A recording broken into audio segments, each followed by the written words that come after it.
نظامك المخنز. جاي تبكي لي بحال تبون، ولا تبكي لي بحال شنقريحه، ولا تبكي لي بحال عطيطيف، ولا تبكي لي بحال ابراهيمات غالي. خنيزه ولا هو. شوف يا عباد الله، شوف كيفاش بغى يبدل لك الموضوع.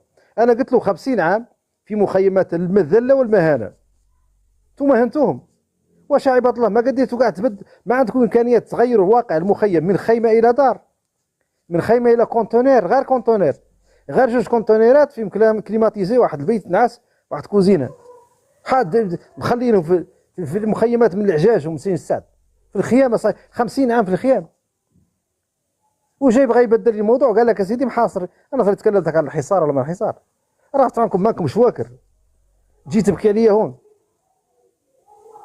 حتى الله الا بياتكم، عرك لكم في ريسنات بيو. قال لك حافظ، انت اللي حافظ ماشي انا الحافظ. شو هذا بنز هذا؟ انا بغيت الجزائري الاخوان الكرام. استاذ السالك، عيد مبارك. مرحبا وسهلا، عيد مبارك سعيد. تقبل الله منا ومنك. مرحبا بك خويا الكريم، مرحبا وسهلا. الله يحفظك يا استاذ السالك. انا من مدينه الناظور، من اقصى شمال المملكه المغربيه. خير. الله يحفظك يا استاذ. فقط انا كان عندي غير واحد السؤال، يعني بالنسبه لهذه القضيه ديال مخيمات الذل والعار. الا تعتقد ان هذا يعني الوصف الذل والعار والمهانه انتقل من الانسان الجزائري ومن الشعب الجزائري الى مخيمات تندوف؟ لانه الاصل ان الذل والعار كان يعني دائما متلازما مع الكيان الجزائري، مع الانسان الجزائري، نظرا للسنوات الطويله وقرون ديال الاستعمار والاستحمار. اذا هذه فرصه باش نشرحوا للناس اللي دائما يصفون المغاربه بهذا الوصف هذا. في الحقيقه ان الذل والعار هي قيمه، وهي يعني في الحقيقه النظام الجزائري ينوض يجري ويمشي يسجلها في اليونسكو، يعني كقيمه ماديه لا ماديه جزائريه. الذل والمهانه والعار هي قيمه جزائريه كانت دائما منذ قرون وقرون. ماركه يعني مسجله، ماركه مسجله. نعم. المستعمرين، كل المستعمرين الذين مروا من شمال ودخلوا الى شمال افريقيا، وكانت دائما البوابه، كان المايون فابل، يعني الثقب كان هو الجغرافيا الحاليه المسمى بالجزائر. يا استاذ، حتى الطليان الذين عرجوا وذهبوا الى ليبيا لاستعمارها، هل تعلم ان اول انزال عسكري كان في الوقت الاستعمار الفرنسي كان في مدينه بجايه؟ يعني الطليان مشاو داروا واحد الانزال عسكري في مدينه بجايه قبل يعني يمشوا لايطاليا. يعني كل المستعمرين اللي دازوا في تاريخ شمال افريقيا يعني ما كانوش يعني يفكرون كثيرا. معروف البوابه، معروف المهانه الانسان الجزائري، ويعني وانبطاحه وقابليته للاستحمار والاستبغال. هذا هو الاصل، وبالتالي هذه الثقافه ديال الانبطاح والذل والمهانه انتقلت الى الجنوب. نعم يا استاذ. يا اخي بنز، تفضل يا استاذ. في 1902 1902 احتلال موريتانيا. احتلال موريتانيا. فرير جون واحد الكورونيل يكتب لي كرونيك فرونسيز في موريتاني، قال لك تم احتلال موريتانيا بحركه من الجزائريين ساعدوا الفرنسيين في الدخول والهجوم على القبائل الموريتانيين للدخول من الشمال، بالاضافه الى واحد من السنغاليين. قال لك سنغاليين دي تيرايور سنغاليين avec قوه من الجزائريين مكتوبه دي زالجيريان من الجزائر جاوا يساعدوا المستعمر الفرنسي في احتلال موريتانيا. بس تعرف سبحان الله هذو الناس ما هم. وهذه حقيقه الجزائري. نعم. يعني ماتيماتيكمون بارلون يا استاذ السالك، انت تصور دابا انت المثل عندك واحد المجموعه ديال المثل ديال الاشخاص، ولا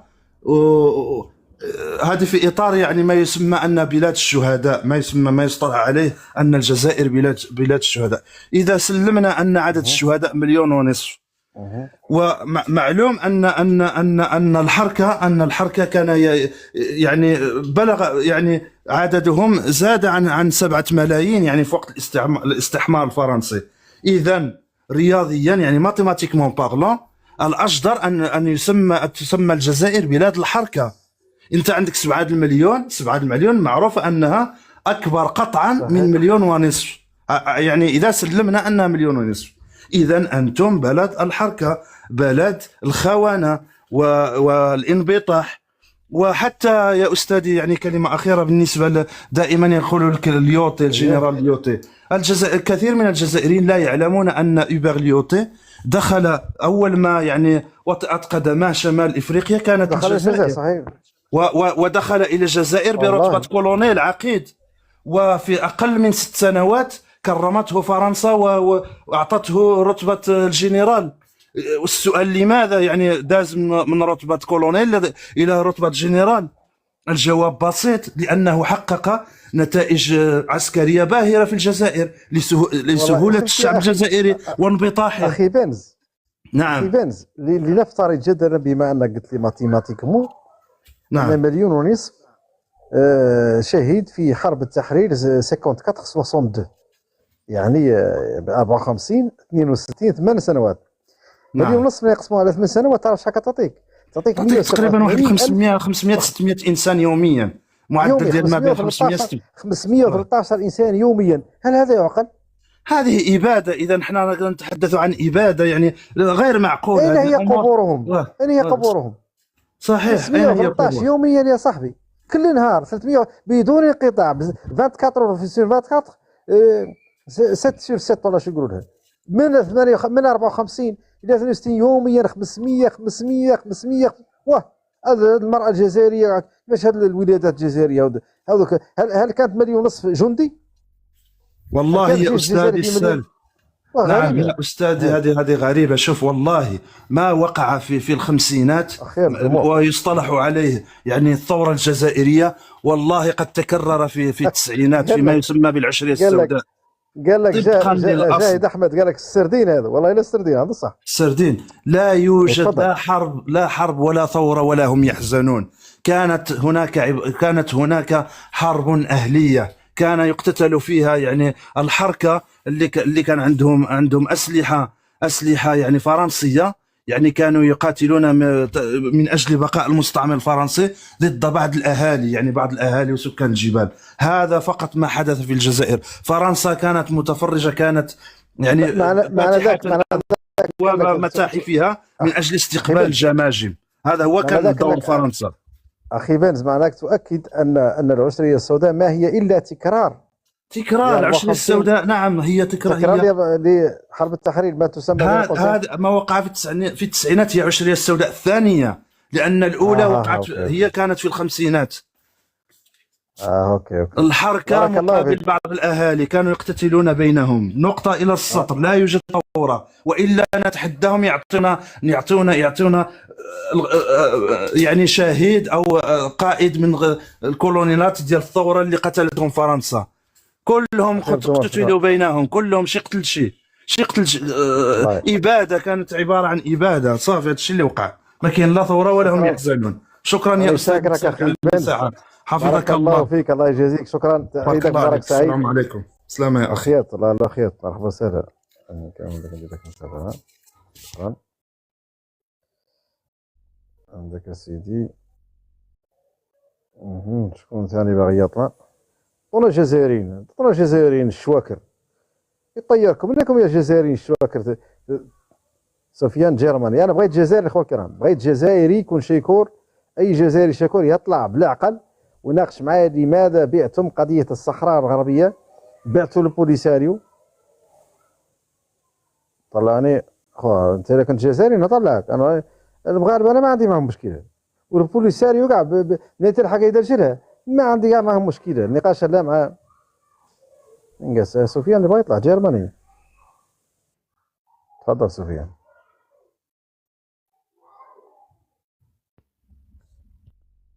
مرحبا سفيان. هذاك ما طلع صداع، ياك ما طلع لي صداع محروقه ضيلات بي. والله شوف جاهد شوف، قلنا مليون ونص، يعني 187,500 نسمة سنويا، نقسموها على 365 عطاتنا 513 فاصل، يعني 513 ديال البشر ونص، وواحد مقطوع من النص يوميا. 513، وهذه واش هذه عقل؟ 513 يوميا من 8 سنوات يوميا القتل. واه راهي كارثه والله الا كارثه. واحد قال عنه باغي يطلع ما طلع. سفيان انت حاني شوف، حاني ندير لك 100 باش حينك فالك ياك ما كان يتعدى لي. اوكي نطلع لك حينك فالك، ندير لك ستيلو باش تعرف كيفاش هنا. هكاك هو تعالى طاس لا صيب وراك، راك نشوفوا مستواك منين اللي يلحق. صرتي انا ما تجيني بالخاص لما بعارتك تحت، راني قايلها لك. ايه تفضل سفيان. السلام عليكم. عليكم السلام ورحمه الله. كيفك خويا؟ الله ما طري باس الحمد لله، الامور طيبه. الى سلكنا منكم انتم الجزائريين رانا بخير، ما دمتم انتم كاينين لا المصايب. نقولها لك اي باقي تاشا قراو.